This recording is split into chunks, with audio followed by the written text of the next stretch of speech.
سوال یہ تھا کہ اگر دجال حضور صلی اللہ علیہ وآلہ وسلم کے دور میں تھا تو اب کہاں ہے؟ محققین کا خیال ہے کہ دجال جس قوم کا نجات دہندہ ہے وہ اتنی پاورفل ہے کہ زمین کی ایسی چھان بین کر دے کہ جیسے فلٹر جو ہے وہ پانی کی کرتا ہے. وہ دل و جان سے اسے ڈھونڈ رہے ہیں تو پھر بھی کیوں نہیں مل رہا؟ تو اس سے لگتا ہے کہ وہ کسی ایسی جگہ میں ہے کہ جہاں انسانی اپروچ نہیں ہے اور نہ ہی انسانی آلات کی اپروچ ہے. تو میں نے جو تحقیق کی پھر میں یہی پہنچا کہ وہ جگہ صرف برموڈا ٹرائنگل ہی ہے. اس کے علاوہ اور کوئی ایسی جگہ نہیں ہے کہ جہاں اسے ڈھونڈا نہ جا سکے. یہ برموڈا پہلے اوقیانوس کے کل 300 جزیروں پر مشتمل ہے. صرف 20 جزیروں پر انسانی مخلوق ہے، انسان ہیں، لیکن وہ بھی بہت کم تعداد میں. اور جو علاقہ خطرناک سمجھا جاتا ہے اسے برموڈا ٹرائنگل کہتے ہیں. برموڈا تکون جو ہے اس کا کل رقبہ 11,40,000 مربع کلومیٹر ہے. اس کا شمالی سرا جزائر برمودا، جنوب مشرقی سرا پورٹو ریکو، جنوب مغربی سرا اس کا میامی ہے، میامی فلوریڈا. آپ جانتے ہیں کہ فلوریڈا کا معنی کیا ہے؟ اس کا معنی ہے اس خدا کا شہر جس کا انتظار کیا جا رہا ہے.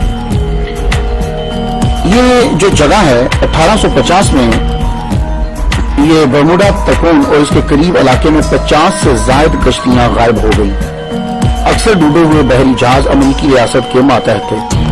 پہلا بحری جہاز جو اس کے اندر ڈوبا 340 افراد لے کر وہ غائب ہو گیا اسی کے اندر. پھر اس کے کچھ عرصے بعد ایک آبدوز 1968 میں 1968 میں 99 افراد کو لے کر غائب ہو گئی اسی جگہ میں. 5 دسمبر 1945 کو تقریباً 2:10 میں امریکی ریاست فلوریڈا کی ایئر بیس سے 5 طیارے اڑے تھے. 4 بجے ایک طیارے کا پیغام آیا. پائلٹ بولتا ہے عجیب و غریب صورتحال کا سامنا ہے، میں زمین نہیں دیکھ پا رہا ہوں، میں اپنی جگہ کا تعین نہیں کر پا رہا، ہم فضا میں کہیں گم ہو گئے ہیں. ایئر بیس سے پیغام آتا ہے مغرب کی طرف اڑان جاری رکھو.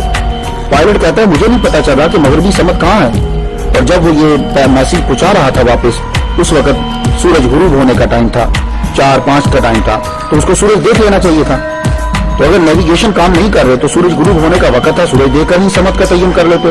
مگر پائلٹ تعین نہیں کر پائے. آخرکار رابطہ ٹوٹ گیا اور یہ 5 جہاز بھی یہاں کے یہی غائب ہو گئے. ان 5 طیاروں کو تلاش کرنے کے لیے 5 دسمبر شام 7:30 پہ پھر ایک اور طیارہ بھیجا گیا.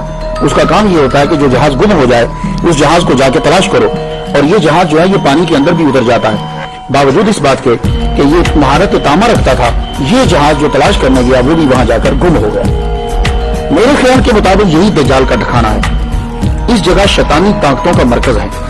ایسی مقناطیسی کشش برقی لہریں ہیں وہاں جو ہماری بجلی سے 1000 گنا طاقتور ہیں. اور مجھے یہ لگتا ہے کہ دجال جب آئے گا وہ اسی طاقت کا استعمال کرے گا. اور اس طاقت کو، جو طاقت برمودا ٹرائنگل کے اندر ہے، جو لہریں ہیں، ان پر اگر کنٹرول ہو جائے تو آج جو گاڑی آپ اپنے 1960 45 کے اوپر یا 59 پہ چلا رہے ہو، یہ گاڑی 10,000 گنا رفتار کے ساتھ تیز چلنے لگ جائے گی. اس کے سامنے پیٹرول کوئی چیز نہیں، گیس کوئی چیز نہیں، اس کے سامنے بجلی کوئی چیز نہیں. یہ اتنی پاورفل طاقت ہے کہ کوئی جہاز، بحری جہاز ہو، ہوائی جہاز ہو، کوئی بھی جائے، وہ اس کو لہریں اس کو تروڑ مروڑ کر چیز کا نام و نشان مٹا کے رکھ دیتی ہے. تو ایک اور اشارہ مجھے ملتا ہے کہ دجال جو ہے وہ اسے برموڈا ٹرائنگل کے اندر ہی ہے. وہ کیسے؟ حضور صلی اللہ علیہ وآلہ وسلم کا فرمان عالیشان ہے کہ شیطان اپنا تخت جو ہے وہ سمندر کے اوپر لگاتا ہے. اور قرآن مجید میں ویسے دجال کا نام نہیں ہے، نہ اس کا ذکر ہے، لیکن یہ مسئلہ اتنا امپورٹنٹ ہے کہ حضور صلی اللہ علیہ وسلم نے اس کو بڑی ڈیٹیل کے ساتھ بیان کیا ہے. لیکن ایک اشارہ ملتا ہے کہ شیطان کا تخت کہاں ہے، وہ اپنا تخت کہاں لگاتا ہے. انہ یراکم هو وقبیلہ من حیث لا ترونہ. یہ ایسی جگہ پہ اپنا تخت لگاتا ہے کہ جہاں سے تم نہیں دیکھ سکتے. تو یہ بھی ہم تو آج کل کے دور کے اندر تو آپ سمندر میں دیکھ سکتے ہو، صرف برمودا ٹرائنگل واحد جگہ ہے جہاں تم نہیں دیکھ سکتے. تو پتہ چلا کہ شیطان جو ہے، اور شیطان کا سب سے زہریلا تیر جو ہے وہ دجال ہے. کارآمد اور زہریلا تیر جو تو معلوم یہ ہوا. اور ان لہروں کو کیوں پیدا کیا گیا؟ برمودا ٹرائنگل کے اندر اتنی پاورفل طاقت کیوں ہے؟ وہ وجہ یہ ہے کہ دجال کو وہاں چھپانا ہے، ادروائز تو نکال لائیں گے، ڈھونڈ لیں گے اسے. تو یہی. لیکن ایک اور میں ریسرچ کرتے کرتے ایک بات مجھے معلوم ہوئی کہ 2 ڈاکٹر کہتے ہیں کہ ڈاکٹر جیمس اور ڈاکٹر موریس جیسوب، कहते हैं ये दो डॉक्टर जो थे इन्होंने बर्मुदा ट्रायंगल के बारे में कुछ जान लिया था। अब पता नहीं बाद में ये मार दिए गए या क्या हुआ, लेकिन खबर ये फैला दी गई कि इन लोगों ने, दोनों डॉक्टरों ने जो है वो खुदकुशी कर ली थी। ध्यान उस बैटर क्या मसला है। मैं तो ये कहता हूं कि अल्लाह ताला ने दज्जाल को शैतानी समुंदर और शैतानी जज़ायर में मकनातीसी कशिश पैदा करके आम इंसानों से मख्फी रखा है। जब हुक्म रब्बी होगा तो इसके हाथ खोल दिए जाएंगे, क्योंकि उसके हाथ बंधे हुए हैं गर्दन के साथ, घुटने और टखने जंजीरों से बांधे हुए हैं, और वो भी आजाद कर दिए जाएंगे और वो बाहर आ जाएगा। और हो सकता है तब अल्लाह ताला मकनातीसी लहरों को कम कर दे, या ये होगा कि वो इन लहरों के ऊपर कंट्रोल पा लेगा। उसकी वजह ये है कि कुछ लोगों ने बर्मुदा ट्रायंगल के ऊपर उड़न तश्तरियां देखी हैं। वो जो एलियन की नहीं आप देखते, वो एलियन जिस पर बैठ कर आते हैं, आपने अक्सर देखा होगा, वहां उनको उड़ते हुए देखा है। तो हो सकता है कि दज्जाल की पावर इतनी ज्यादा हो कि वो उन लहरों के ऊपर भी कंट्रोल कर सकता हो। अब सवाल ये है कि समुद्री जजीरे से निकलकर दज्जाल बाद में पब्लिक के सामने कब और कहां से आएगा। ये तो बात तय हो गई कि दज्जाल किसी जजीरे में ही रहता है, और मेरी अकल के मुताबिक वो बर्मुदा ट्रायंगल के अंदर ही है। क्यों कि वहां अभी तक किसी की रसाई नहीं है, और अल्लाह ताला ने उसको छुपा कर रखना है जब उसके जाहिर होने का टाइम नहीं आता। अब यह है कि जब वो वहां से आएगा तो फिर पब्लिक के सामने कब आएगा, आलमी ऐलान कब होगा, लोग उसको जानेंगे कब। तो दज्जाल के पब्लिक में आने से पहले कुछ अलामात हैं, वो मैं हदीस की रोशनी में आप तक पहुंचाना चाहता हूं, क्योंकि हदीस से बढ़कर हमारे पास कोई यकीनी जरिया जो है वो नहीं है। मुस्नद इमाम अहमद, अबू दाऊद शरीफ, तिरमिज़ी शरीफ में हजरत मुआज़ बिन जबल रज़ियल्लाहु तआला अन्हु से रिवायत है, हज़रत सल्लल्लाहु अलैहि वसल्लम ने फरमाया कि बैतुल मक़दिस की आबादी में मदीना की वीरानी है, मदीना की वीरानी में जंग अजीम, और जंग अजीम का होना कुस्तुनतुनिया की फतह है, जिसके बाद दज्जाल का निकलना है। तो पता ये चला कि मदीना वीरान हो जाएगा, इतना वीरान हो जाएगा मदीना कि वहां जानवर फिरने लग जाएंगे, इंसान मदीना छोड़कर निकल जाएंगे। ये दज्जाल से पहले की बात है। और जब ये मदीना वीरान होगा तो बैतुल मक़दिस जेरूसलम आबाद हो जाएगा, और मदीना की वीरानी के बाद जंग अजीम होगी, कुस्तुनतुनिया फतह होगा, उसके बाद दज्जाल आएगा। ये दज्जाल के पब्लिक में आने से पहले के मैं हालात आपको बता रहा हूं। एक और हदीस हमारी मदद करती है ये जानने की कि दज्जाल के ज़हूर से कबल हालात क्या होंगे। बारिश बंद हो कर दी जाएगी अल्लाह ताला के हुक्म से, और रिज़्क़ जमीन पैदा करना बंद कर देगी। हजरत अबू उमामा बाहिली रज़ियल्लाहु तआला अन्हु से रिवायत है, हुज़ूर सल्लल्लाहु अलैहि वसल्लम ने फरमाया दज्जाल के ज़हूर के पहले 3 साल सख्त होंगे।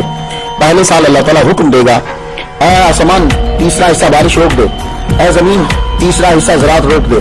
दूसरे साल अल्लाह ताला फिर हुक्म देगा, अब जो बाकी बचा है उसमें से कहेगा अल्लाह कहेगा तीसरा हिस्सा बारिश रोक दे, जमीन को हुक्म देगा तीसरा हिस्सा ज़राअत का रोक दे। तीसरे साल अल्लाह ताला हुक्म देगा, आसमान बारिश मुकम्मल तौर पर बंद कर दे, ऐ जमीन तो मुकम्मल तौर पर अपनी ज़राअत रोक ले, ताकि जानवर जो है वो भी मरने लग जाएंगे, क्योंकि जानवर तो घास खा लेते हैं, ऐसी चीजें खा लेते हैं। तो यानी गोया कि जमीन पर घास उगना भी खत्म हो जाएगा, जानवर भी मरने लग जाएंगे। ये है शैतान से पहले के 3 साल। इब्न माजा शरीफ में ये हदीस मुबारक है। मुस्नद इमाम अहमद, अबू दाऊद और इब्न माजा की स्टडी करने के बाद हदीस के मुताले से मैं आपको बता सकता हूँ कि दज्जाल के ज़हूर से कुछ साल उसके पब्लिक में आने से पहले क्या हाल होगा। बैतुल मक़दिस आबाद हो जाएगा, जंग अजीम होगी, मदीना शरीफ वैरान हो जाएगा, लोग छोड़ जाएंगे, कुस्तुनतुनिया की फतह हो जाएगी, मुकम्मल कहत हो जाएगा, ना बारिश होगी ना फसल, लोग बुग़्ज़ अदावत की वजह से बिछड़ जाएंगे, एक दूसरे से उसका माल और औलाद छीनेंगे, यानी एक दूसरे के बच्चे भी छीन लेंगे। ये लोग एक आदमी की बात के लिए इकट्ठे होंगे जो बद इखलाक होगा, बेइल्म होगा, मुल्क में लाकानूनियत और उसके पास उससे निजाम भी नहीं चलेगा। इंसान सुबह को मोमिन होगा और शाम को काफिर हो जाएगा। लोग 2 किस्म के रह जाएंगे, एक जो मोमिन होंगे उनके अंदर मुनाफिकत नहीं होगी, ये बोल कम होंगे, दूसरे मुनाफिक होंगे, ईमान नहीं होगा, बहुत ज्यादा तादाद में होंगे। ये फितने जब फैल जाएं तो हुजूर सल्लल्लाहु अलैहि वसल्लम फरमाते हैं उसी दिन उसका इंतजार करो कि वो पब्लिक में अपीयर हो जाएगा, या अगले दिन उसका इंतजार करो। तो दज्जाल किस मुल्क में आएगा? एक हदीस में है कि वो इस्फहान के एक मकाम यहूदिया से निकलेगा। सही मुस्लिम शरीफ बाब जिक्र दज्जाल के अंदर है कि हुजूर सल्लल्लाहु अलैहि वसल्लम ने फरमाया दज्जाल शाम और इराक के दरमियान से निकलेगा। हो सकता है कि वो निकले तो शाम और इराक के बीच से, मगर पब्लिक में ऐलान तब हो जब वो इस्फहान, ये ईरान का शहर है, वहां के यहूदी बेताबी से उसका इंतजार कर रहे हैं। हो सकता है कि जब ये वहां पहुंचे तो पूरी दुनिया में खबर जो है वो आम हो जाए। अब हमें ये देखना है कि जब ये आएगा तो इसके पास पावर कितनी होगी और ये करेगा क्या।